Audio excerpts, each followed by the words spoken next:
Welcome to PolyCast, a civilization podcast focused on game strategy.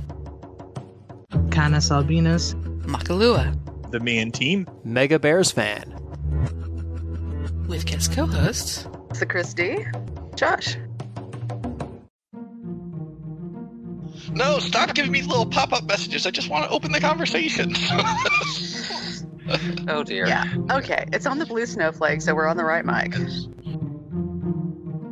Hello everyone and welcome to episode 335 of PolyCast, the edition where it seems like everyone is out for whatever reason. I'm TheChrisD. Joining me are some of the usual co-hosts. We have Mackie. Caffeinated as usual. And we have Phil for now. only half out. And we're also joined by Josh today. Yes, not a Mega Bears fan, but I play one on PolyCast. We need to get you that mod that brings in pandas. You can play with that. Oh, there we go. Mega Panda fan. Yes. It was an interesting one that shows up. The iron-eating beast, aka panda. Yet it's made by a Chinese person, so I don't know how balanced it is. Well, they found some pretty balanced tactics on their forum based on what Boyan Sun has been posting and strategy and tips and general discussion over the past few months. So They sound very balanced. Yes. So, it's a lot of good players, though.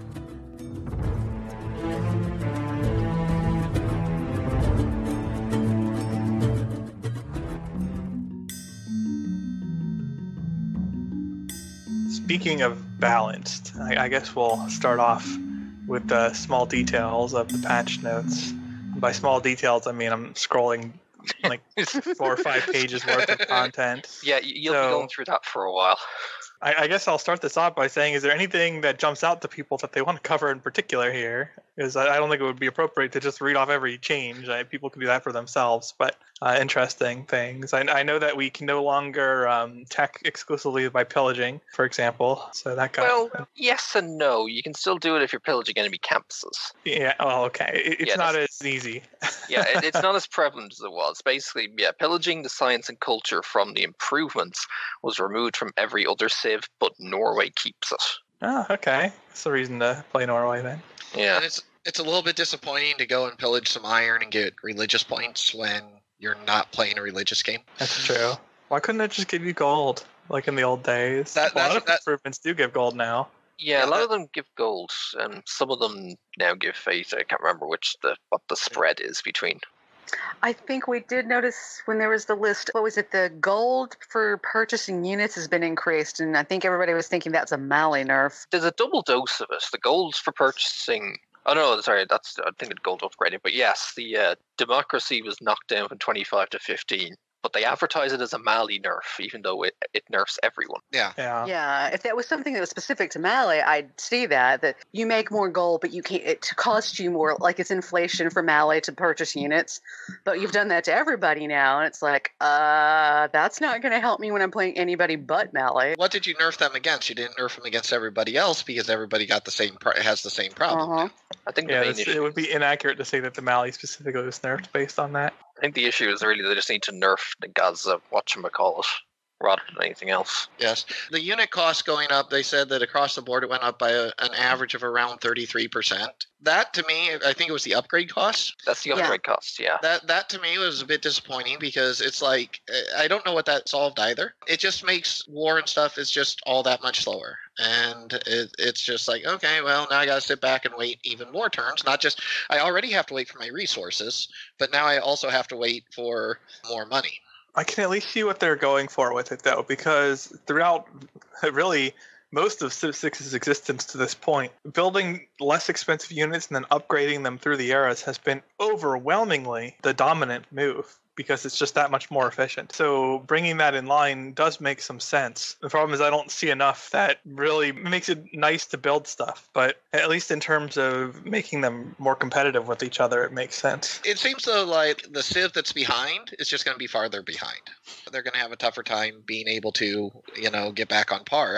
I got my tech. I finally made it there, and now, oh, sorry, I can't have crossbows for a long, long time because they now cost 135 instead of 90 on the speed I'm playing.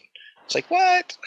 Yeah, I see what you're saying. But at the same time, like, the civs that just all end like a crossbow rush or a night rush on upgrades, it would just blast And like knights are using iron, which hopefully you've been able to stockpile a little bit of it at that point. It's not like trying to get to swordsman really quick and having to, okay, well, I'm still waiting on my iron to come up. So Yeah, that's true. That took some speed out of the sword play. I know another one that came up big on TurnCast was the Maori changes. A lot of people didn't like the nerfs there, but then at least one co-host here said, you know what, it's not so bad. The ability no longer stacks and the strength got reduced to 36. It's still powerful. It's not an end of the universe nerf. It probably was a nerf that needed to happen for balance because it was a little too easy to churn out a bunch of Toa because they don't require iron because they're basically swordsmen. They're ironless swordsmen. You churn those out, and then you just go like rampage over somebody. I was going to ask you were about it since you play them a lot. Even though when you look now at basically the comparison of every single swordsman replacement, and personally in my eyes, I think they were over nerfed slightly. At least when you compare them to shield bearers and pacifists, we only require 5 iron, and they still retain decent abilities, and they're basically just as strong, even though they technically come quite a bit later than a comparable ironworking rush. And do they really come that much later than the ironworking rush now? Because again, you got to build up the iron. If you don't have the iron, if you only have, or you have 1 iron, then it's going to take you a little while to build up enough armies to really go with them. That is the thing, yeah. It's kind of very dependent on if you have iron around, whether you, obviously, depending on whether you see it at bronze working, etc. And at that point, you might be able to very quickly turn it into something else. But still, though, I don't know. I mean, in particular, at least you can kind of pre-build a lot better into swords. I don't know, Toads are also more expensive, so they're a lot harder to upgrade into as well. Yes, that's although swords are now also harder to upgrade into. Well, but also now Toads are even harder still to upgrade into. Yeah. So it's kind of I think it's a little column A, column B. I think maybe the strength, yes, the stacking definitely needs to be taken out. Since it was taken out of Varus as well, that's a good thing. But I'm not sure they need to be knocked down the peg for the slightly later tech. Yeah.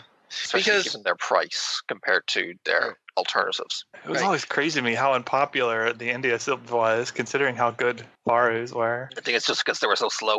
Yeah. If we say that they are as good as a sword rush, then they're not a special unit. They still should be a little bit better than a sword, especially being that they come a little bit later.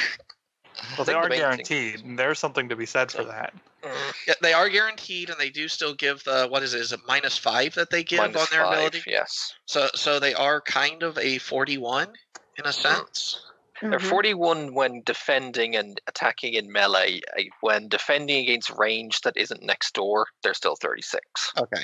Yeah, and they're also not they don't get that against cities. So yeah. Yes, they still hurt a lot trying to siege down cities, which I'm not sure if swords are affected in the same way, but of course they can both get to +10 defense. I usually remember to take along either battering ram or siege tower with it, so it does help in that sense. Oh, you basically need one if there's walls involved. I take siege towers everywhere. My wars are wrong if I don't have a siege tower. Late in the game, the siege tower looks a little bit odd next to some of those units, but it's good. Well, if the enemy doesn't like it, they can just get the more modern wall attack, and then it don't work anymore. They did slow down the late game environment stuff. I have a bad habit of killing everything before I get to the late game, but from what I saw people saying, that seems pretty good. That maybe it kind of went a little bit too fast before. Oh yeah, you could blitz through it by having 2 units, and that was Yeah, there were people giving specific details of I have 5 military units and only 4 of them are using resources that contribute to this, and I'm the leading person, even though I have 1 factory, and the global warming is still an issue. It's well, okay, yeah, it's a bit much. It's like when you see the multiplayer game of ours run long, and Grim is trying to kill us with the CO2. He's already up to level 7 or level 8, and I don't think it was much. Were we even into the early modern era, if that? And it's it doesn't happen that fast. Come on. Yeah. So at least by the nice halving of the carbon emissions from the units, it should be a bit better, and you might be able to actually have a bit more of an army before you make us all choke to death. I wonder how, because I haven't played on the other speeds at all. I wonder if that is an influence too. As far as I know, based on the formula, so there's a certain amount, I think it's per player, multiplied obviously by the size of the map, and then I think it's also further multiplied by the speed on the same speed modifiers, like the half for online and the 2/3 for quick. Apparently, it seems to be, at least from what I can tell, it's not really scaling too great on map size, just simply because there's more civs, but there's not the same equivalent amount of space on the map or whatever it is. Yeah, okay.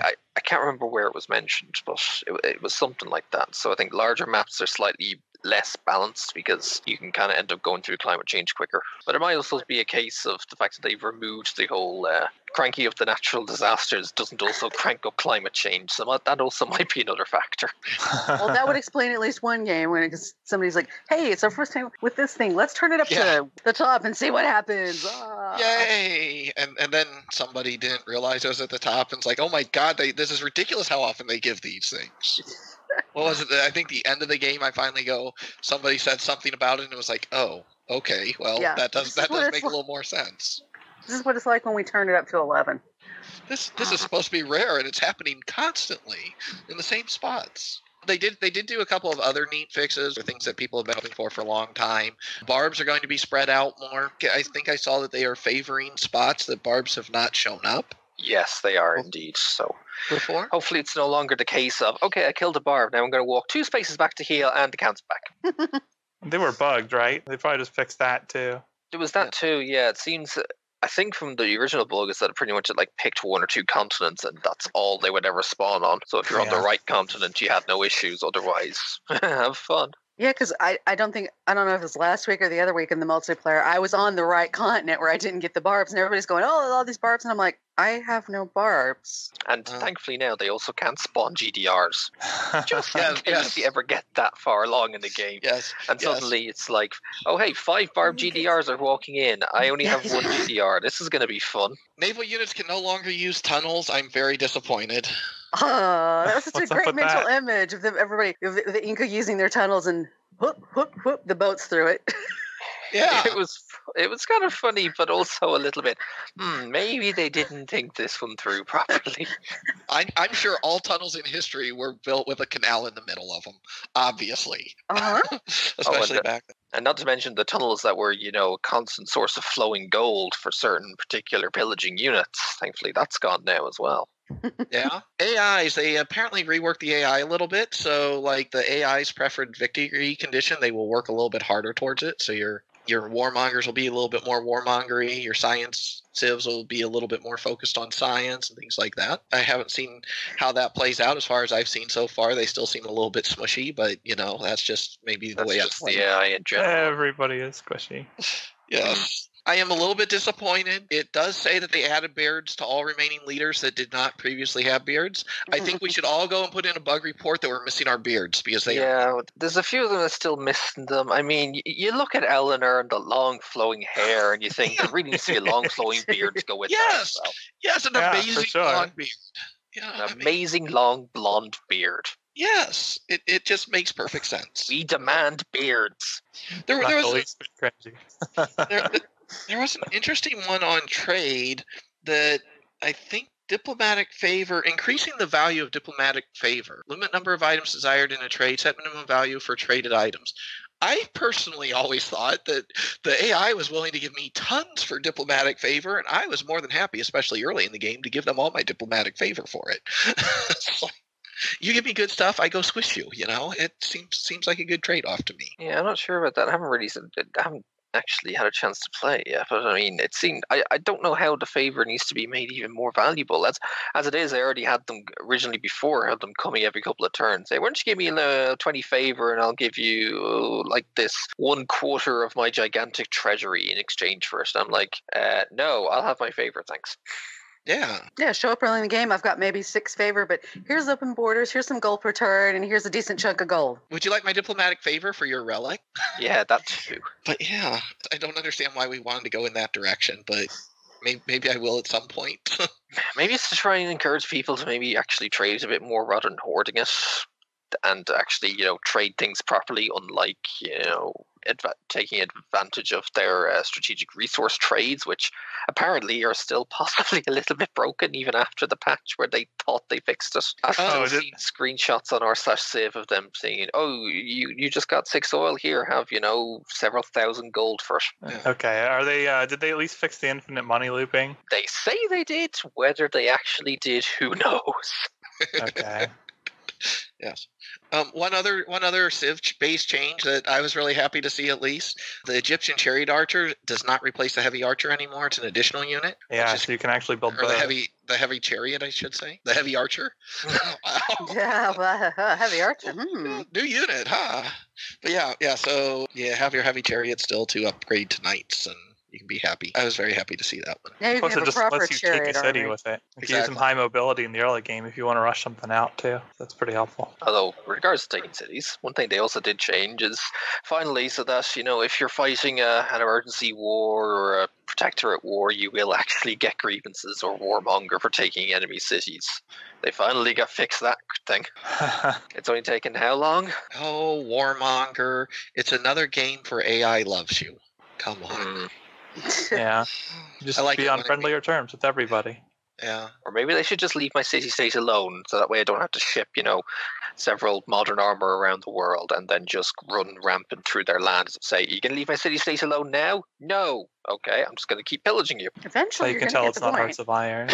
One thing that I was kind of disappointed in is I was not happy in the current version having the World Congress pop up and then you sit and you wait and wait and wait, especially in multiplayer. You'll wait a long time and then players aren't even allowed to participate anymore in most of the stuff.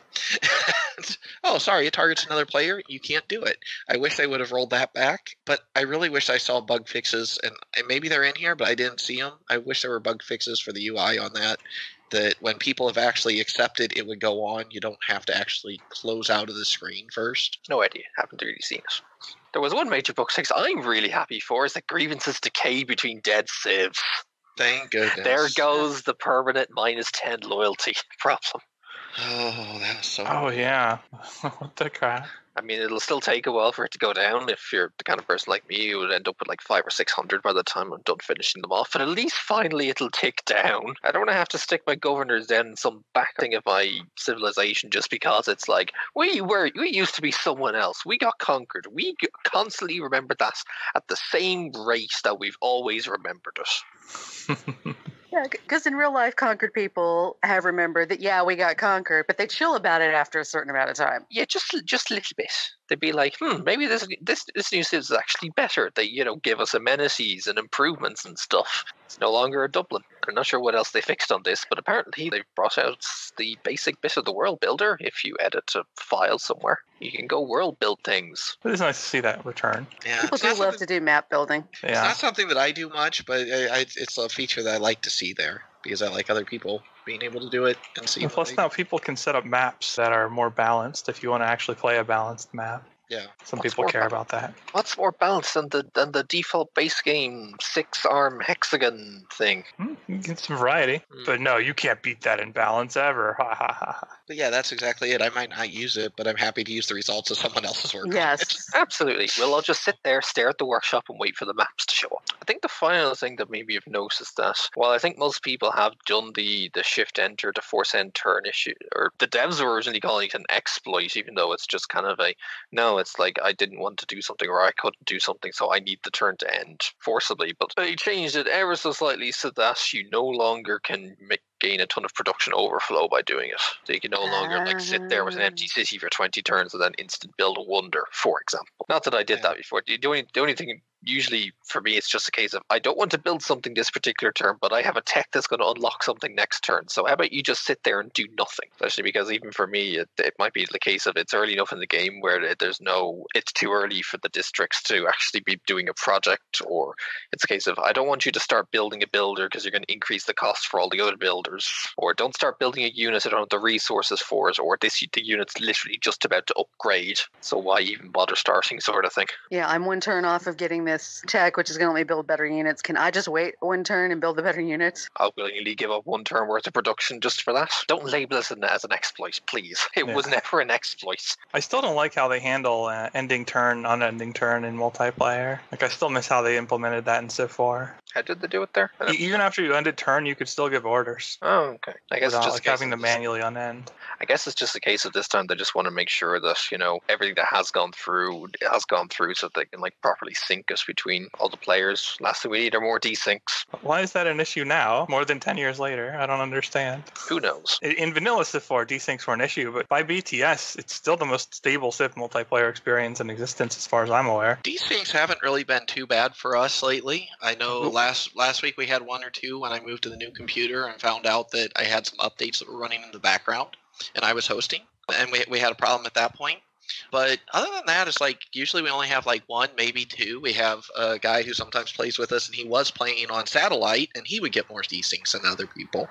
Yeah, and that's to be expected. But man, in our Civ 4 days, we could go months and not get a desync issue in BTS. So I would say that's still more stable.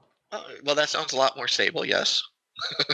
Maybe it's a nuance of Steamworks versus the old system. Who knows? Yeah, it could be. I'm just not so sure that they needed to implement the end turn this way as a syncing issue specifically. Well, maybe it's also just simply a case of it wants to be made clear that you've literally done everything you can do. No more unit. You're not planning on moving any more units, sort of thing. Whereas if you then decide, I actually can move this guy and I will use him, unend your turn, so at least it's noticeable to other people that you're about to take an action, sort of thing. I don't know. Quality of life. Who knows? I would say it's a significant degradation in quality of life because it's annoying. It's just I want to make this last tweak. And nope, now you have to unend your turn. And now you have to ding the other person again and they'll complain about it.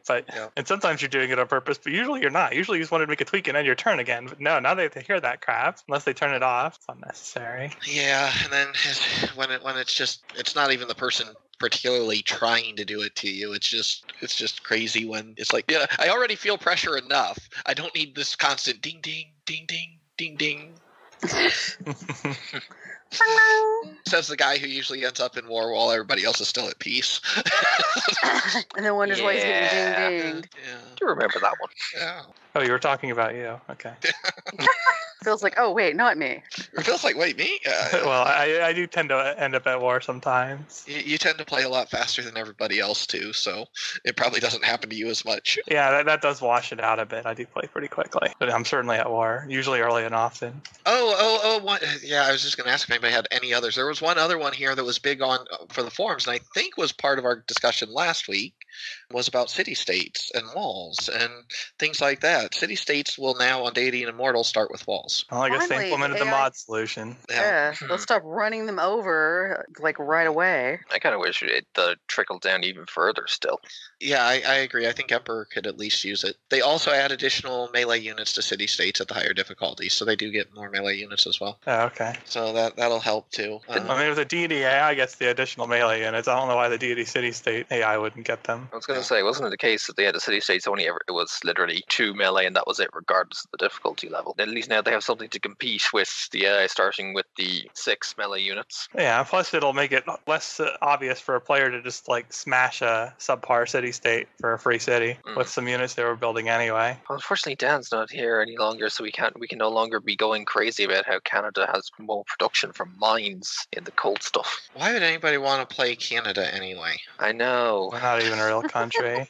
I know, it's weird, isn't it? What we could do is we could have a top 10 list of the No. No. Yeah, because I was thinking, everybody always says England's the worst, but I look at Canada and I read all those things. It's why would I want to play Canada? National parks made by Mounties. I guess that's why. There we go. Dudley Do Right saves the day. I think surprise war immunity could be useful. Yeah, but I think you pay more than pay for it with the inability to really snipe units. Yeah, I guess. You just announce people all the time. Every chance on cooldown, you just announce. I can't declare my surprise wars. I always declare surprise wars. When I try to declare a different type of war, it turns out that I did it wrong. And I end up, I'm ready for war, so I'm declaring it anyway. Can they ask me about moving my units off the border then? Yeah, they still can. I actually don't know what happens. I've never tried this. That might be worth trying, because if I could declare war that way, that would be a pretty easy way to get around it. It makes you wonder if it would do something similar to the whole you used to be able to nuke Canada without declaring thing. Yeah. which I believe was fixed, but just make sure. Yeah, it was fair and balanced. I don't like that you have that improvement. Let me fix that. Let me just get rid of that for you. Although maybe the other two things we should probably discuss about the patch was the new stuff, the ability to search for things on the map, and the integration of map tags from the workshop is now in base game. All right. Because the other times I would watch you guys playing TurnCast and be like, your pins are so basic, and I'm here. I've been using map tags for like a couple of for as long as it's been out, and I'm like, I can pin anything and everything, and it's clear and obvious what it is. But now it's base game, so you can all be pinning, with great clarity and details. Yeah, useful for plotting out your cities for sure. Yes, and not having to rely on the note you write on it. Yes. Because sometimes it's just as easier. I'll just click this icon. That's clear where I want to build that particular district, rather than having to type out industrial campus or whatever it is. There's mountains all around it. Of course I want to put a campus there. But I need to but it used to be the case in the past. No matter what you put there, unless you yourself had a system of, okay, this symbol is going to represent campuses. This symbol is going to represent, pillaging, for example. At least now it's slightly clearer. You no longer have to be thinking, what did I put that pin here for 100 turns ago? What does that mean? And plus the ability to search means you can now search and figure out where all those improved strategics are that are under your existing districts. Oh, yes. Or, figure out, all right, where on the map still has rainforest at this stage of the game, because I finally got that rainforest great scientist. I really need to try this feature because this week I did not try the search. And now that you're talking about it, it's even better than what I thought. But to me, I even find it more fun. Just search for archaeology sites. Find out how many are in the enemy lands, for how many archaeologists I have to build and send over there. Well, you mentioned searching for resources that are underneath your districts and stuff. That's not even as important as the ones that are just outside your lands. Yeah, that too, yeah. Okay, I just revealed niter. It doesn't say that I have any. Let's type in niter and let's see where it comes up. Oh, these are one tile away. Let's go buy that tile. Yeah. There you go. Suddenly, yay, niter. Pretty much, literally search anything that would show up in the hover pop-up thing for a specific tile. So you can search for tiles on a specific river, for example. You can search for every tile on a certain continent that you don't really have the lens for that. It's pretty powerful. It's basically almost like a database SQL search. Yeah. I've been seeing posts on people you can actually say you can search for a specific tile type that doesn't have improvements, for example. Yeah. Find me every hill that does not already have a mine on it and highlight it so I can go put a mine on it, for example. Can I search for religions so that I know where I haven't spread yet? I have not tried to do that, but I'm sure the religious there's that better. That's what I was just going to say. There's a heat map for that, isn't there? Yeah, there's a religious lens for that. So I'm sure some of the searches will do the same as the lenses, but This sounds like a very nice feature, though. yeah, you could even search for specific unit types, and then if it turns up with an absolute ton of results, maybe you should look where they are and if they're heading your way. Nah, that's what your scout screens are for. If there's a ton of results, you declare war because obviously they were all your units. That too. No warmongering here, no. You just forgot. Search for GDRs. 3 on the map. They're all mine. Time to dow everyone. Yeah, you could probably abuse it that way then, couldn't you? Is it only showing you what you can see? As far as I can tell, maybe. I'm not entirely too sure. Which would be good. I mean, that would only be fair. Yeah, I think it's pretty much just based on what you have uncovered. I think its best intended point is for searching things on the map, but it just so happens that it's just as powerful that it can do units and cities and buildings and every tile of a certain civilization, for example. That's cool. Search for the wonder that makes for a good trade site to hit because you forgot where it was built. Yeah, search for where Zimbabwe is. Search for where the University of Sankor is. Or even search for where Alhambra is, because I need to take that city over. I want that policy slot.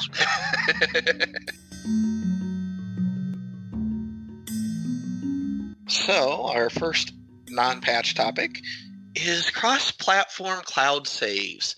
You can now do a save between Steam and Nintendo Switch. And by signing into your 2K account. By signing into your 2K account, yes. Which sounds like, oh wow, I can do this across platforms. Except Nintendo Switch does not have the expansions. No, so you are now stuck playing vanilla Civ 6. I suppose I suppose it's more handy for those who maybe started playing it on the Switch and only just realize, oh, hey, it's on PC as well. And that's more the case if they want to continue that game that they started like out on the go, on the bus or the train, for example, and then continue it at home. I mean, then you gotta play Vanilla Civ 6, and remember Vanilla Civ 6? Yeah. It's great. Yeah. Who knows? It maybe... I can see some people really happy with this and really who will use it a bit, especially if they, haven't bought Rise and Fall and Gathering Storm, for example, and so they only have Vanilla Civ 6. Yep, so that will help. Good. Yeah. For me, I was more focused on, well, what are the things that the devs could have spent better time on, like, making the expansions work for the Switch. That might have been a good investment of time there before worrying about making the two work together, getting them to the same version, the same features.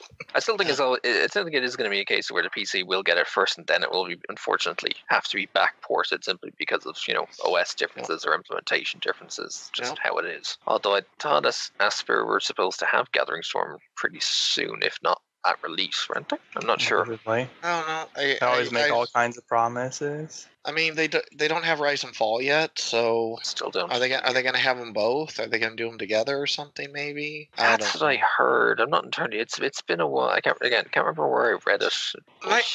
My bigger concern on it is that if you're going to make the game cross-platform with all these other things, strategy games, especially turn-based strategy games, they work. PCs give you lots and lots of options where consoles don't. My concern is that by wanting them to be working together, you're going to end up keeping the game more dumbed down. And I've had my problems with it being dumbed down since after Civ 4, but I feel like it's just like the type of thing that's going to push it further in that direction. I agree. This is also why the UI tends to be pretty crappy for PC users, just because they are building it for non-PC users as well. Yeah, anything touchscreen, because that's why we have the strange buttons and things, because it's got to be where it's on a tablet and you can go bloop, bloop, bloop. Yes. Which at the same time is cool, but at the other hand, can I have a functioning interface? That'd be great. I've actually seen stuff about that, various threads on our session about people who play the game with, for example, assistive controls or even the touch controls. They were having issues with the patch which changed the Great Work screen from a click to a drag and drop system. Yeah. Now, obviously, as someone who has a mouse and isn't using touch screens, to me, maybe I didn't see the problems, but obviously it's there for some people. I'm not going to play about it. While they haven't released it fully, you can contact Civ Support and actually get the original files that you can just drop into the game folder yourself to reverse it, and who knows, it might show up in the workshop as well. That's obviously something they have to consider. Obviously, with regards to this UI, they're trying to cater to more people, especially with the touchscreen options. So the choices they make have to be very deliberate.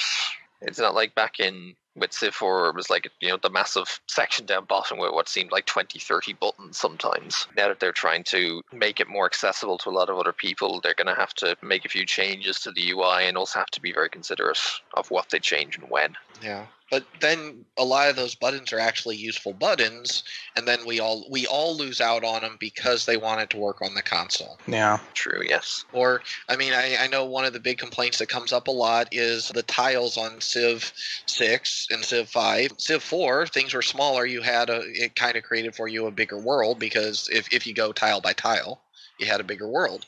But you can't really go with a smaller tile because we want it to work with touchscreen. And we want it to work with these other things. So that's kind of disappointing too. It'd be nice if wonders could stack in a tile, Give me a couple of zones in it or things like that. Can't get anything like that. Maybe these are things for the next iteration of Civ. Who knows? Maybe. Yeah, but maybe the next iteration will show up on Switch first. It could be something like where, I think it's like, doesn't Imperator Rome, you zoom out and you're in province view, but as soon as you zoom in, you're in city view, and that's where you have all the smaller provinces show up. So maybe the next Civ might have something like that. Who knows? Yeah.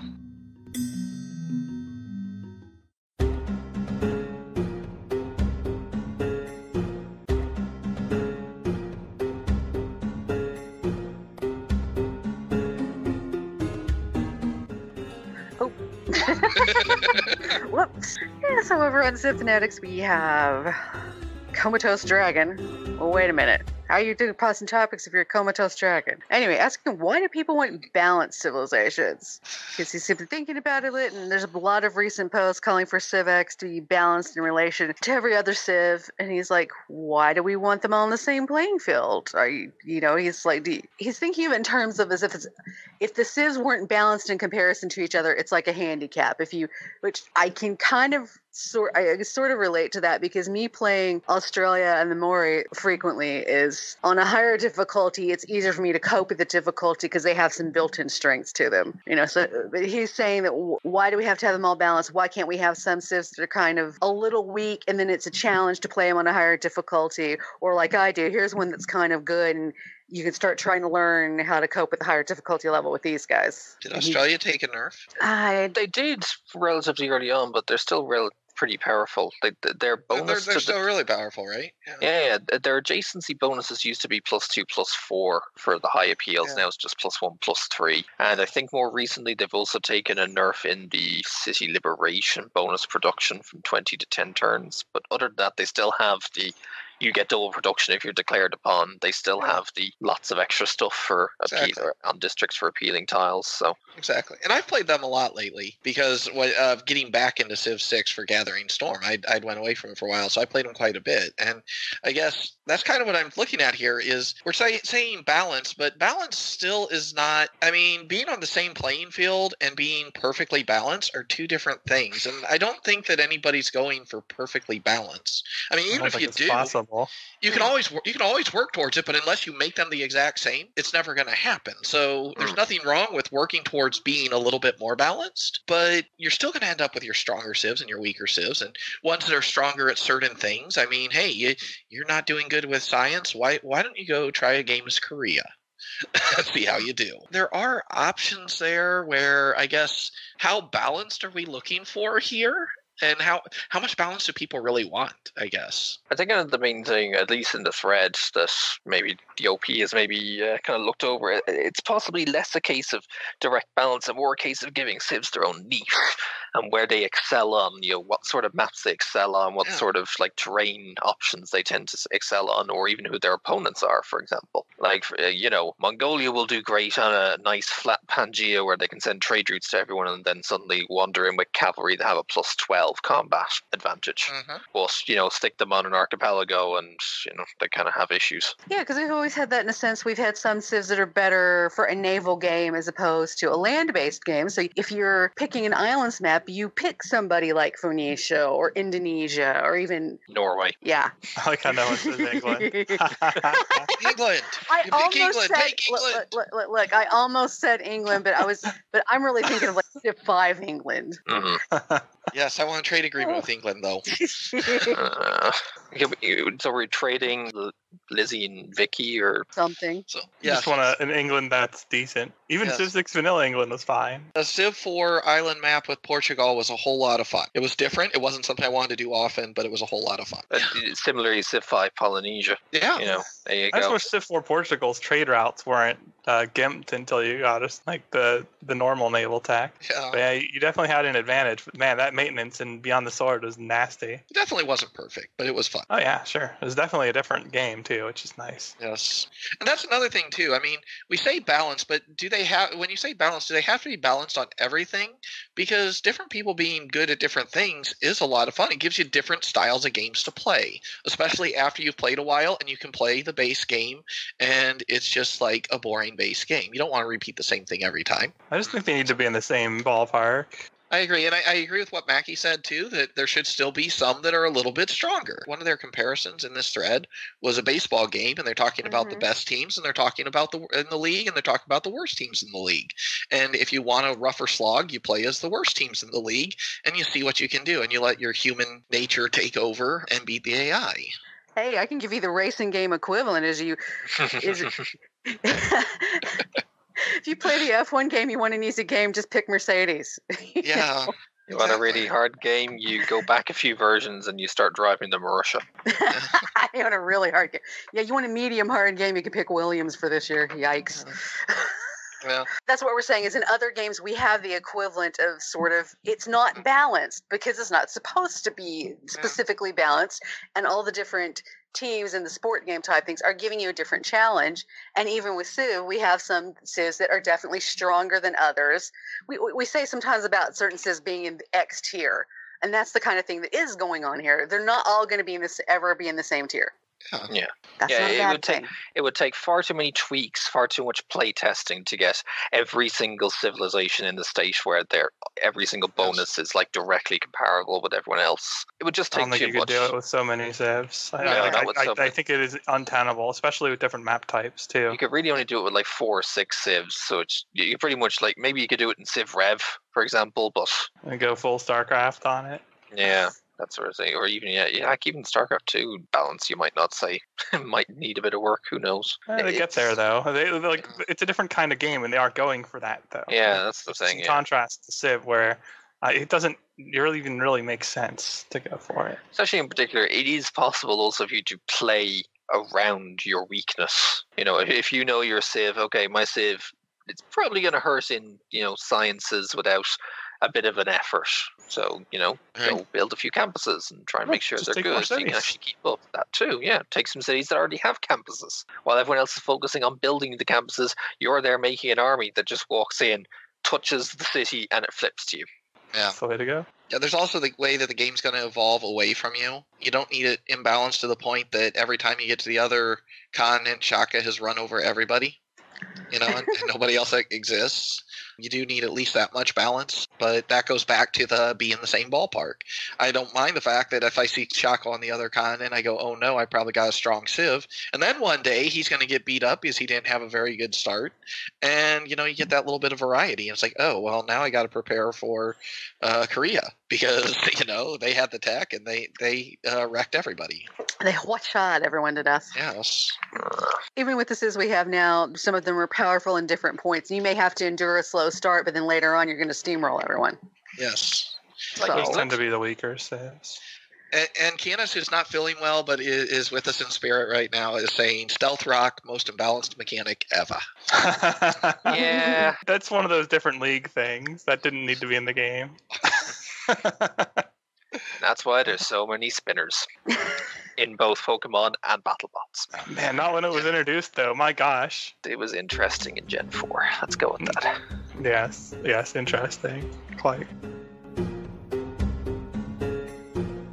Speaking of interesting, there's another thread on Civ Fanatics. Just our good friend Victoria, who kind of doesn't look quite much like the Queen, but is asking the question of, does anyone actually use Fisheries? Me personally, not really. She does not claim to be the Queen either. Yeah, that is true. She just looks like one. Yes. I've been playing quite a bit with Fisheries recently. On paper, they look now on screen quite different, although I think it is actually in the Civilopedia. Yeah, Fisheries worth 1 food plus an extra for every adjacent sea resource. I think that's always been the case. So you can get your water tiles up to some great food, but I mean, it's just food for the most part. I mean, okay, with Gathering Storm, if Liang's in the city where the fisheries are, they're now getting extra production, but it's still getting to that point takes a while because that requires you to take Liang instead of a different governor. It requires you to stage her in the city. It requires you to waste another or use up another promotion to even unlock the fisheries, let alone even start building them, which can take some time. And then there's also the consideration of, much later on in the game, seasteads do the same thing but better, and kampungs just laugh at fisheries. Yeah. This is why we play Indonesia, not England. Yeah, kampungs. Yeah, so Chris, you just hit on a lot of my thoughts on it too, which basically was around opportunity cost and what am I giving up to get to Liang to level 2? One of the things mentioned here was that it could be used to get cities going early, which in a certain situation it could, but I have to take Liang. I got to get to the second one. Usually I want to get Magnus and get him up to the second one, get my free settlers, or well, not free, but free population settlers. Free, yeah. Then I either, depending on how fast I'm going to war, now I kind of think about Victor a little bit more. But normally what I want to do is I want to get to Pingala and get my bonus science and culture in the city that is going to produce those the most. Because if I can do that early, then I can get myself ahead of the AI and then I can go bash heads hopefully by night. So that's my plan. So that is at least 5 governor titles there. Probably another one to get Victor after Pingala. That's 6. At least have him so that I can move him in 3 turns. If not, get some more of his bonuses. So, that's at least 6 titles before I even think about this. I was also going to say, there's also the case of you probably want Liang in a city that's surrounded by a ton of volcanoes, for example, so you're not constantly fixing things. And that's going to tie her up. Yeah. So you're not going to want to send her around your empire building fisheries, because the second you take her out of there, everything's going to burn down. Yeah, do I sit here and cross my fingers and hope this volcanoes stay dormant just long enough? But, yeah. And there is a bonus production, but only if Liang is in the city. Yeah, so it's only useful for one city. Right. So in the screenshot, we see all that production, but that does go down at least by 1 because when she pulls out of the city. So there is that as well. Where would this be good? And I could see it. So here's a second thought that I had on this one. Yeah, I had a couple of thoughts on this one. The second thought that I had on this one was a lot of people were talking about taking these junk tundra cities and stuff and using this to make them useful. I don't like that because the junk tundra city where I don't get any production anyway out of any tiles, let it just be a barb magnet for me and fill up barb space, or let it gather the oil or niter or whatever that I needed to settle it to get. Let it just do that. Instead, where I want to use this, and I think Victoria even mentioned something similar in one of her later posts, is I want to take this and I want to find that spot that has these plains hills that's on the ocean, but I don't have food to feed it. If I have that and I have this super production city and I could put a bunch of food there, that is the place where I would say, you know what? Maybe I want to use Liang to get me all that food so that I can actually work all these plains hills and have a monster production city. Use her to take a good city and make it great, not take a bad city and make it kind of sort of average, or even possibly tenable if you're like the person who has to settle something in the Arctic to get your oil and your coal late in the game. Later in the game, sure. I mean, getting extra production if you got a lot of water tiles, I guess. But I'm not sure how long that you get governor titles because, again, I tend to go and smash faces. And I need to work on that. Yeah, you need to do it even earlier. Yeah, exactly. And to me, like I said, when it comes to me, the priorities of Liang. Priority 1 is the reinforcement against natural disasters. Then, for me, the second priority for Liang is city parks. If I can start getting parks up in decent places, that's the one thing I want to focus on afterwards. Where can I put her to put a couple of parks down just to make the national parks better, not necessarily just for the culture that the parks give. Like I wouldn't leave her there just to get I'll get 3 more culture from these parks. No, I want them down for the appeal. And maybe then the third priority might be the extra builder charge. If say I can put her in a city that's near a natural wonder where that builder can get an extra charge or be even better still, for example. And maybe then Fisheries 4th. So it's kind of low down the Liang priority list for me.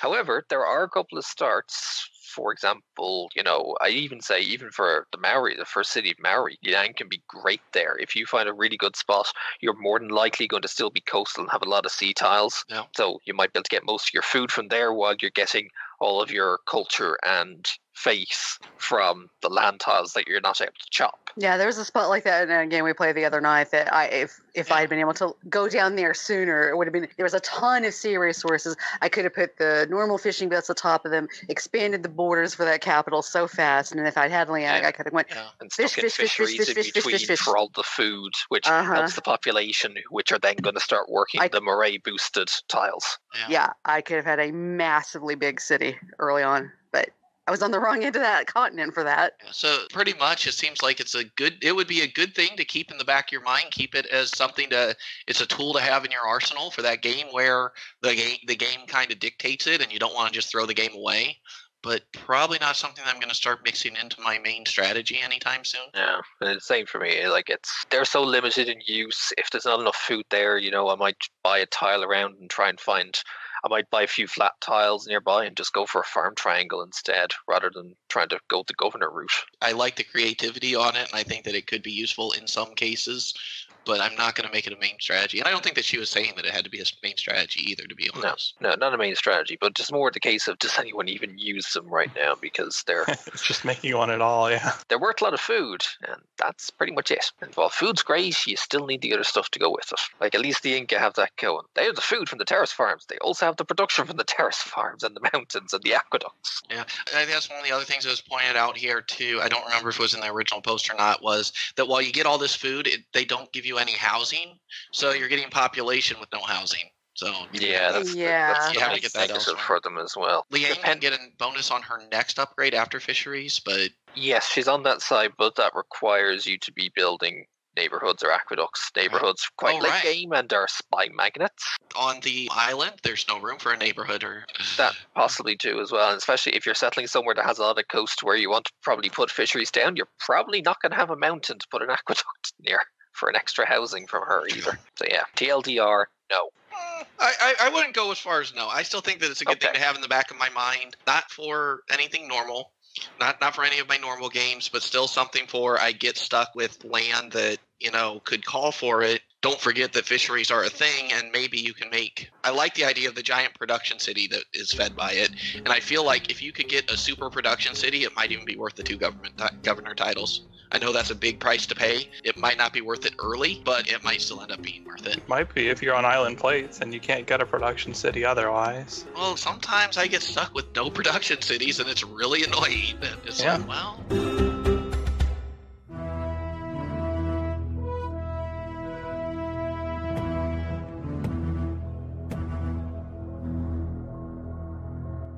So I guess our next topic is about what coasts really are.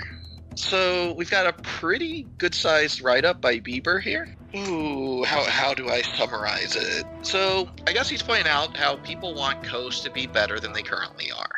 And I think it's kind of been a tradition in Civ that coastal cities usually have some problems of you got half your land's water, the water tiles usually aren't that great, and then half your land is land, which, okay, but that's still only half your land. Bieber talks about how coastal tiles or coastal cities shouldn't be better. And like I said, it's a long write-up, so I don't really want to read the whole thing. He points out how seawater's toxic, how being near freshwater is really the thing that helps people, has helped people in history. I would point out too there, though, that when you talk about seawater, there's a lot of life in that seawater. There's a lot of food, and you do have that as well, usually, typically, most places where people have settled and done well. Boy, there's a little bit of discussion here about how the coasts, how people like Greece were kind of an outlier, how the way that their civilization formed was more of it wasn't really based,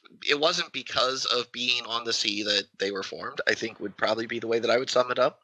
It was more the fact that, well, hey, if there's a sandy beach, that's how we can land our ships, because our ships, there aren't really docks the way that we feel about docks today. I don't know anywhere that doesn't have docks that probably should. What else is there in here? I mean, this is a really long thing. I know that there talks a lot about coastal trade. Yeah, trade in general was basically kind of the history of why cities tended to pop up on the coast, obviously. In particular, for the Roman and the Greek empires are trying to send stuff across the Mediterranean really quickly rather than having to go around Anatolia. Yeah. Obviously, that's where it True started. in Southeast Asia as well. Yeah, and down there as well. So Yeah, and even on rivers, it was just a lot easier to put a small boat or a barge, load your goods onto that, and send it downriver because it was faster and easier than trying to take like a pack animal train over land to a city. right. Now that's been a little bit more represented with Gathering Storm now that trade routes over water are worth more. Mm-hmm. But I think it's still more a case of in general that coastal cities can tend to suffer from a little less housing unless they're already by the river mouth, which they should be better for that. And obviously, they were mentioning, the water tiles in general, literally the water tiles are there simply to give you a bit of food and maybe a bit of coin. Fish are great sources of food, yes, but they're still relatively isolated sources compared to, a bunch of grassland tiles you can put, a farm triangle or a bunch of farms on, and they all improve each other.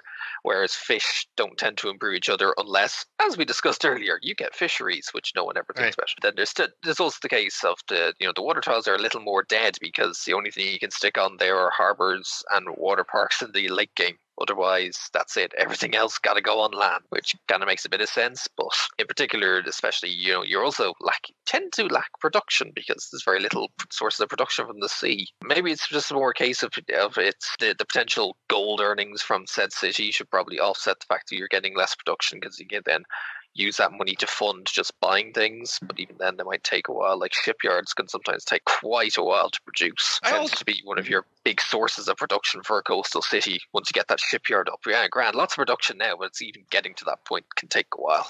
I feel like putting my city one tile upriver is usually better than coastal anyway. To top everything else off, it makes it immune to any melee ships coming in. Because Yep. I am probably not going to build a giant navy to block that unless I'm in battleship mode. And when I'm in battleship mode, then no navy is going to enjoy visiting me. But until I hit that point, which is kind of far into the game, and if I even bother to do it, I'm not going to have a bunch of galleys to defend. I'm not going to have any frigates. Yeah, they're probably going to come in and they're going to wreck that city before I can get anything in place. So I don't know. Why do I want to put it on the coast anyway and lose all the production? Because usually if I go one tile inland, I get more good tiles. Even if it's like 2 or 3 good tiles, then I don't care. Now, if I can get the Great Barrier Reef, forget everything else that I said. Let's get the reef. But, there's always got to be exceptions to the rules. You always got. It's just like we said with the fisheries. You got to know when, hey, this map dictates that this might be a good alternate plan. Let's go for it. I think maybe it's just maybe the balance needs to be a little more. Maybe coastal cities need a touch more balance, but at least maybe not just base. At the very least, it should be related to the harbour, based on however long ago when they added that +2 gold for the harbour being right next to the city centre. Maybe they really need to improve on that. Like if you put a city centre there and put a harbour right next to it because it's going out to sea, maybe then it should really gel and give you a lot of good things to say this is kind of the point of why you put this city here. So near the coast, at least, so you get the money, get the harbor and commercial hub next to each other. That's what I'm saying. So maybe if you actually put it on the coast, it might give you bonuses, like even better adjacency bonuses for being right next, or could even do something crazy like make it so that cities with a harbor right next door, basically if the city's on the coast, it builds harbor buildings faster. Yeah. Even if it was something crazy like a +50% production for harbor buildings if it's built right next to the city center, like even that would be a case of, oh, okay, this is why you built it on the coast, sort of thing. And then it helps you get up the lighthouse for the trade route quicker. It helps you get that shipyard up for that production that the city will almost guarantee to be needing. Basically, end of it all, it needs to be worth putting it on the coast for it to be, based on the fact you're making it vulnerable to being captured. Yeah. And right now, they don't seem to be doing it just yet. Now, the argument in this thread was that it does not need to be improved because of all those other things that we were discussing. But I kind of feel like too that at some point you got to have gameplay reasons to do things. And right now, there's not.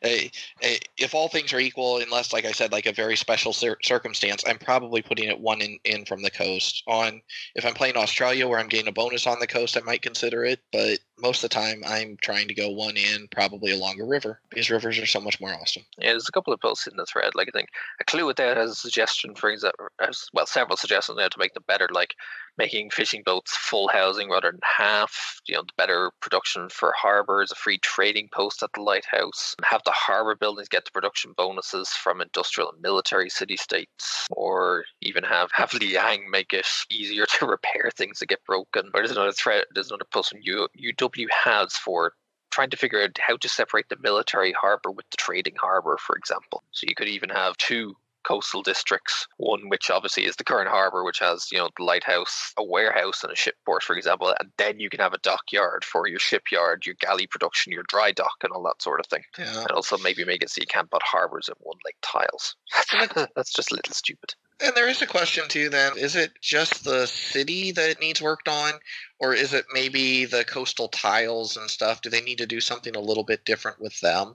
Maybe it's not that the city is the bad thing, but maybe it's the result of some other mechanics. Could be both, really. I think it's mostly the case of maybe they think of obviously, the little less housing around cities, the fact that they're vulnerable to capture and they're possibly slightly further away from things like mountains and hills where most of your improvements and power are going to come from. And you don't tend to gain too much from being from having more access to the sea, because usually, it might just be ocean, which is bog standard with nothing there. And even the really good stuff, which, even the turtles under the reefs, they may look good, but, they can be isolated and they don't add too much to be worth trying to catch them in your radius. And maybe amber, maybe in the late game, being able to get amber and the offshore oil is worth it. But in the early game, there's not really much there to say, hey, maybe we should, settle by the coast.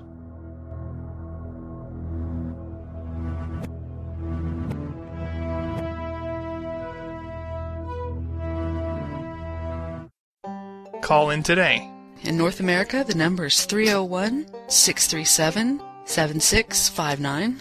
That's 301-637-POLY.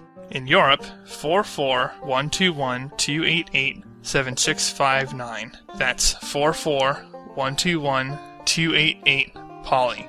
The only thing worse than being talked about is not being talked about.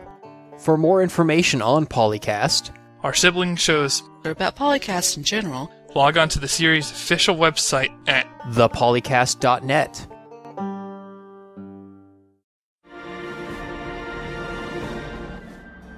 And then we'll add beards to all of the civs. Yes, more beards. Must mod in beards.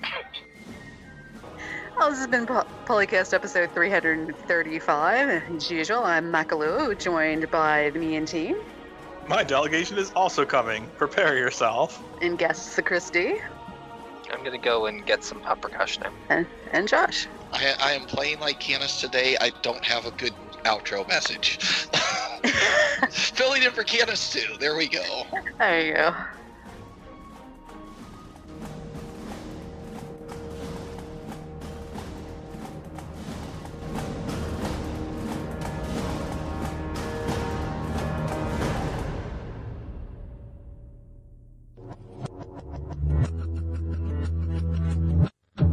Record date April 6th, 2019.